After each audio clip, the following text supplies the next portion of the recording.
there's this thing that we'd sometimes do after dinner as kids. Our dad would be like sitting, loosening his belt after dinner, like with a pack of Horizon Red 50s. They were pretty much the strongest type of cigarettes you could get at the time. I don't know what they taste like because I haven't never really been much of a smoker myself. Anyway, so he was pretty much chain smoking these things all day, every day, and there were like ashtrays with the changed logo of the factory that he worked at. They'd always get a new ashtray, and whenever the company changed their company name, kind of as a tax dodge, it was a bit of an in joke with the family. So we had lots of ashtrays, and had to fill them up with cigarettes.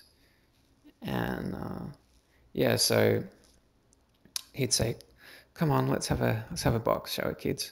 And so we'd go up to him and take our turns, and I would do these like wild swings or like kind of rapid strikes, trying to be a little ninja, and he would just sort of laugh at us and had his hands up like with the open palms like boxing mitts, and he would say, "Keep your guard up, son," and then he with his open hand he'd give us a swipe across the head, like just a little tap, just a bit of fun. And yeah, that was really like one of the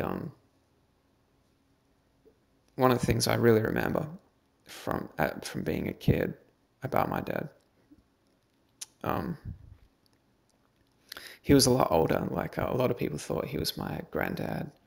He was like 20 years my mum's senior, and yeah, I remember him being a bit shorter than my mum, and I've often wondered like how tall he was, like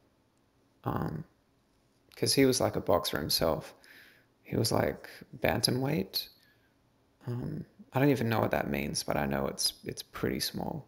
He wasn't stocky at all. He was a really slim guy as an older man. And yeah, I know that as an adult, I was a lot taller than my mum. Um, but yeah, so, and she was taller than my dad, so he must have been pretty short and small.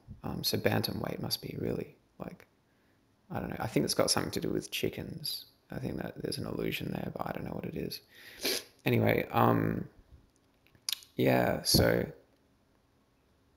he was a boxer, and yeah, there was a story that my mum would tell about him where his brother like got in the ring with this really sort of infamous around England this local fighter. There are amateur boxers, and this guy was known for being pretty vicious. He would really like just knock out a lot of his opponents, right? Um,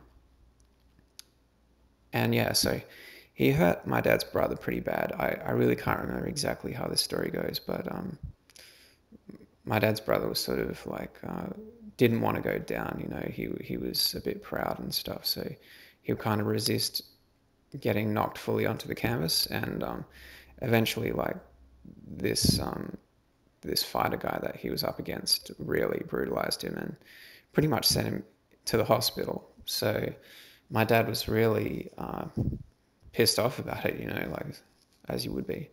And he jumped in the ring himself and challenged this guy, and really beat the hell out of him, which is it's strange to think about it because my dad was actually a really gentle guy, and I just remember him making a lot of jokes and things like all the time, and he was a real gentleman, really. But this story about him and quite a few others like it sort of built up a picture in my mind of Dad before I knew him as an older sort of pensioner, and as a younger man that basically solved all of his problems by just beating the shit out of them. Um, yeah, he did have a quick temper. I remember that. Yeah.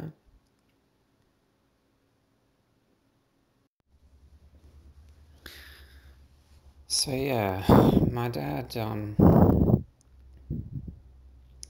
could be pretty violent, um, but in really short bursts. And in a way, his was a sort of garden variety suburban violence, the kind that you can find pretty much in working class families like ours all over the world.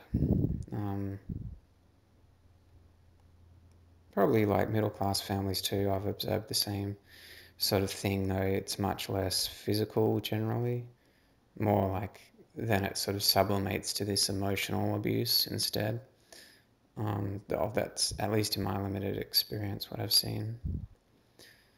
Anyway, yeah, we weren't always that lucky, and me and my older sisters, in particular, uh, yeah, were exposed to other men in our lives, men that came along, and I don't remember their faces or their names now, but they were um, most of them criminals, or bikies, or junkies, or drunks, and they would hurt us.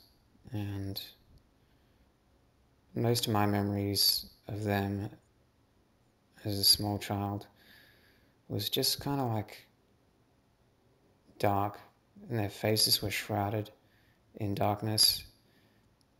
Often I would have dreams about like masked men, or men without a face, or men that their faces were obscured somehow, or even they had like a broad brim hat on, kind of like an evil Zorro.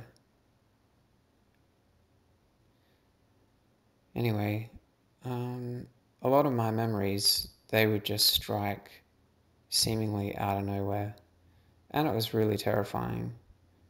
Um, yeah, it was like living in a horror film, and yeah, it was so bad that we were um, taken from our biological family, and we're all scattered and separate and put in different foster homes. I myself got pretty lucky, landing in with my mum and dad, who are a much older English couple. And yeah, they were, for the most part, really good working class British people, you know. Um, but yeah, I grew up separated from most of my other siblings, and it was really, really hard. But what separated us, um,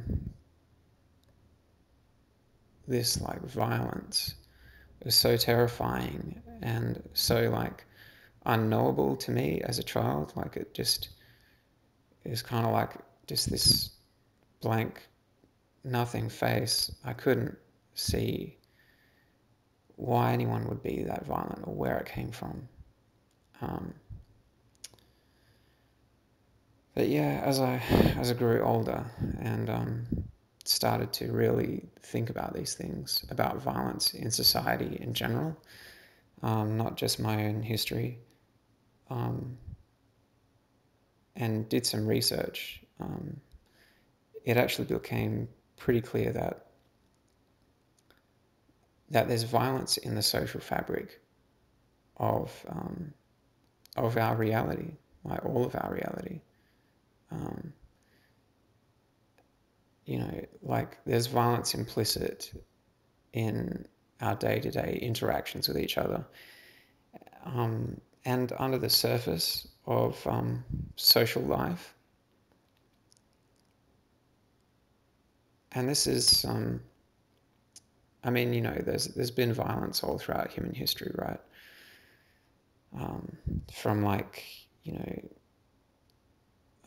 primitive settler hunter kind of societies, tribal societies, saying primitive is a bit of a value judgment, but yeah. To like, feudal societies, to, what we're in now, capitalism. And in the coming videos, like, I'll have the most to say about the violence of capitalism, just because that is the society that we live in. And it produces a particular kind of violence which is different from the violence that has come before. And its social manifestation is really particular to it as well. And it's also a violence of separation, of anxiety and alienation. Um, and to understand these things is to really start to grasp like what kind of a world it is that we live in.